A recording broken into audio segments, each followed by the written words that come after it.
Irmãos, hoje basta você assistir jornal, basta você assistir televisão e passar pelo meio da rua, pelo menos aqui em Fortaleza, e você vai ver quantas coisas estão fora do lugar, quantas coisas andam baldeadas aí pelo meio de Fortaleza, pelas ruas, pelas praias, sabe? A gente vê comportamentos anticristãos, nós vemos conversas anticristãs, nós vemos relacionamentos anticristãos, nós vivemos uma vida no meio de uma sociedade que muitas vezes é anticristã. Graças a Deus que nós não estamos sozinhos, graças a Deus que Deus não deixa o seu remanescente fiel ficar esgotado de vez. Deus não deixa, graças a Deus por isso. Mas eu gosto de pensar que o reino de Deus ele não é feito muitas vezes do quantitativo, do tanto de número que a igreja evangélica no Brasil tem, mas sim da qualidade. Nós podemos mudar a história, homens mudaram a história, mas muitas vezes nós nos acanhamos com o mundo, nós ficamos envergonhados, nós vivemos num mundinho de cada um do seu quadrado, nós vivemos num mundinho que eu me preocupo com a minha vida, você se preocupa com a sua, enquanto você não se meter na minha, a gente vai se dando bem.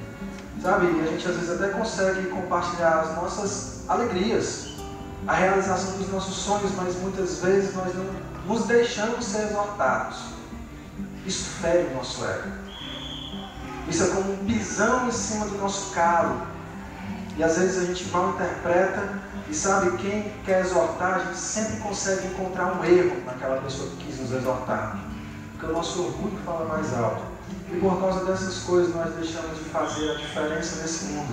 A diferença que Deus quer que nós façamos. Que Deus quer que a gente faça, que nós como igreja é gente, não é lugar. Já dizia essa frase no Facebook. Igreja é gente, não é lugar. Isso me chamou muita atenção. Igreja não é o prédio, não é a tenda, não é o templo, não é o santuário bíblico, não sei de onde. O templo somos nós, a casa de oração somos nós somos sacerdotes de Deus. Então a igreja somos nós, e se nós não agirmos, quem que vai agir? Nós precisamos fazer isso. A igreja precisa estar vendo o mundo, não convivendo com o mundo. Eu falo o mundo, não esse planeta, eu falo o mundo, esse sistema independente de Deus. Eu falo o mundo, esse sistema que tenta ser independente de Deus de todas as maneiras, tenta ditar suas próprias regras, tenta viver feliz, mas independente de Deus. A igreja precisa ver o mundo. A igreja precisa analisar o mundo.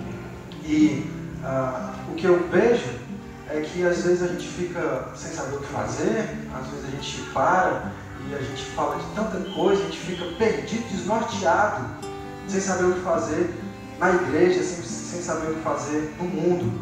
E sabe o que a pergunta que me vem na cabeça? É a seguinte: a que ou a quem nós estamos seguindo de verdade? Será que são os nossos sentimentos? Conheço muitos crentes que seguem o sentimento. O que o sentimento der na cabeça, der no coração, o crente vai e faz. Se deu vontade de discordar do irmão, ele escolhendo o irmão. Se deu vontade de fazer isso, ele faz. Se apaixonar por uma pessoa que não convém com o cristianismo, a pessoa vai e faz, porque o que importa é o coração. Mas Jeremias já tinha falado, né, que o nosso coração é safado, é vagabundo o nosso coração. Uma hora ele está certo, uma hora ele está errado, porque ele é enganoso. E nós não podemos confiar no nosso coração. O que é que nós estamos seguindo? São os nossos alvos, os nossos sonhos independentes de Deus. E quando nós temos sonhos independentes de Deus, nós somos tão mundanos quanto o carnaval que está vindo aí, porque nós queremos ser independentes de Deus.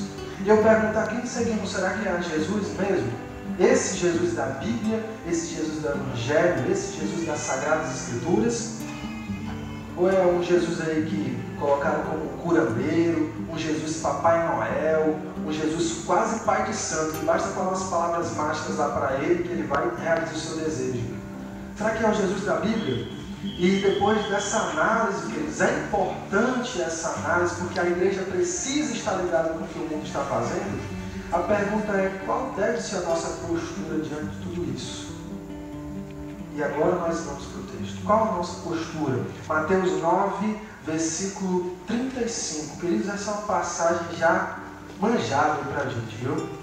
Nós já cansamos de ouvir essa parte, já lemos 300 vezes, mas é em cima dela que eu desejo pregar hoje, em nome de Jesus. Versículo 35. Jesus percorria todas as cidades, povoados, ensinando nas sinagogas, pregando o evangelho do reino e curando todo tipo de doença e enfermidade. Vendo as multidões, compadeceu-se delas, porque andavam atribuladas e abatidas, como ovelhas que não têm pastor. Então disse a seus discípulos: na verdade, a colheita é grande, mas os trabalhadores são poucos. Rogai ao Senhor da colheita que mande trabalhadores para a sua colheita. Eu quero já começar no versículo 35 sobre alguns verbos que contém aqui nesse versículo. Olha só, o primeiro verbo que está no versículo 35 está dizendo que Jesus percorria. E é disso o primeiro assunto que nós vamos tratar hoje. A nossa atitude. Vivemos, principalmente, eu estou cansado, frustrado com esse cristianismo só de debate. O crente que não faz absolutamente nada para Deus e absolutamente nada para o reino de Deus, mas se for um assuntozinho polêmico, ele tem 300 argumentos na manga.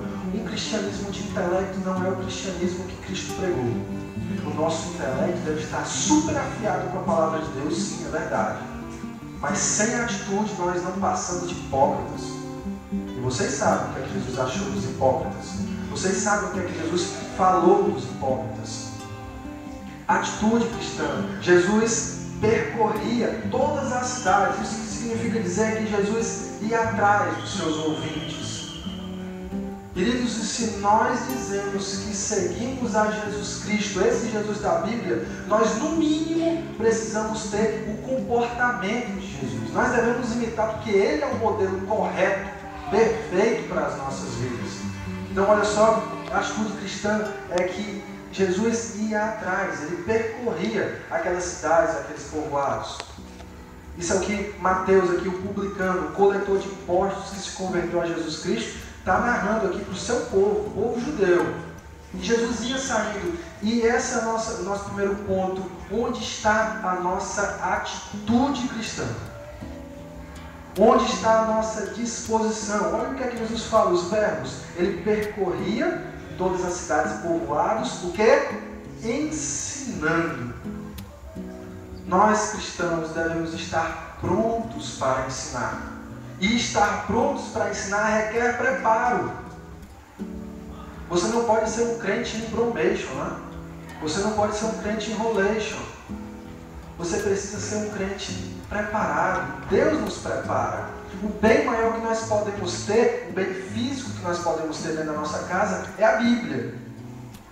Que Deus queira que ela não esteja aberta no Salmo 90 para pegar poeira e dar boa sorte para a nossa casa, né? Que Deus nos livre disso. Mas que ela possa estar estampada no nosso coração, que cada versículo dela possa estar aqui, entranhado no nosso sangue, no nosso corpo, na nossa mente. Jesus, ele percorria e ensinava, Jesus ia atrás. O comportamento da igreja precisa ser assim, ir atrás do mundo. Eu conheço muitos, e não são poucos, que esperam a pessoa estar socialmente agradável, politicamente correto, para que possa entrar para a tenda, que possa entrar para esses muros aqui do prédio. As pessoas esperam preparo. Eu não vou muito longe. Olha para o Carlito Pamplona e vocês vão ver a desgraça que é. Eu não vou muito longe não. Olha para esse bairro. Se nós tivermos um comportamento preguiçoso, nós vamos esperar os visitantes entrar ali, e a gente vai, vamos para a nossa igreja, porque o crente hoje acha que pregar o evangelho é chamar para a igreja, né? Esse é o evangelho de hoje. Vem cá que o pastor Gleison prega. Terceirização do ministério, né, Fabinho? Terceirização do ministério. Então Jesus ele ia atrás, ele ensinava, pregava, discipulava. Mas ensinar, queridos, não se limita só a esse ensinamento formal, não. A cada conversa que você pode estar tendo com o seu companheiro de trabalho, a cada conversa é uma oportunidade que Deus está te dando para influenciar. Cada bate-papo no MSN, no Facebook, cada recado no Orkut é uma maneira de você influenciar. Vou outra sabedoria popular da internet vai dizer que o seu Facebook fala do que o seu coração está cheio, né? E às vezes a gente vê cada besteira, rapaz. Os crentes, uma vez uma irmã falou assim para mim: Miguel, como é chato conversar com o crente. Por quê, irmã? Porque o crente hoje não quer saber da Bíblia, só os descrentes querem saber da Bíblia. Hoje eu fiquei desafiado com isso. Mas é verdade. Então não esqueça, esqueça de achar que ensinar é apenas estar pregando com a blusa bonita, domingo à noite. Não, é discipular também. Mas se você não tem preparo para isso, se você não se identifica com isso, ensinar é você conversar, influenciar os seus amigos do mundo, seu primo, sua mãe que não é crente, a sua sogra, ou seja lá quem for. Ensinar. Olha a postura de Jesus Cristo. Ele fazia, sabe o que também? Ele curava. Está aqui, ó, curava todo tipo de doença. Aí você pergunta: Miguel, como é que você quer que eu faça isso? Nós não podemos curar. Jesus podia. Mas vamos para o princípio. O que é que nós temos feito pelos doentes? Vamos esperar, né, os doentes com câncer, com AIDS entrar aqui? Ou nós vamos até eles? Cadê os hospitais? Onde estão os crentes? Onde está a palavra de Deus? É um desafio, queridos. É um desafio, meus irmãos, a nós voltarmos a ter uma postura de Jesus, a ter uma atitude cristã. Versículo 35 está falando sobre a atitude cristã. Você não pode curar um doente, mas você pode estar próximo do doente. Você não pode, de repente, fazer um aleijado andar, mas você pode estar ali conversando e sendo uma boa companhia. Ou para aquela pessoa com câncer, que está em fase terminal, você pode estar próximo e orando. Agora, se nós não tirarmos, sabe, o nosso corpo que está em ângulos 90 graus da cadeira, nós não vamos provar desses privilégios que Deus tem guardado para nós, que Deus tem guardado para a nossa igreja, para a igreja do Senhor. Versículo 36. Vendo as multidões, compadeceu-se delas, porque andavam atribuladas e abatidas como ovelhas que não têm pastor. Nós vimos a atitude cristã, que o crente faz acontecer, que o crente vai atrás.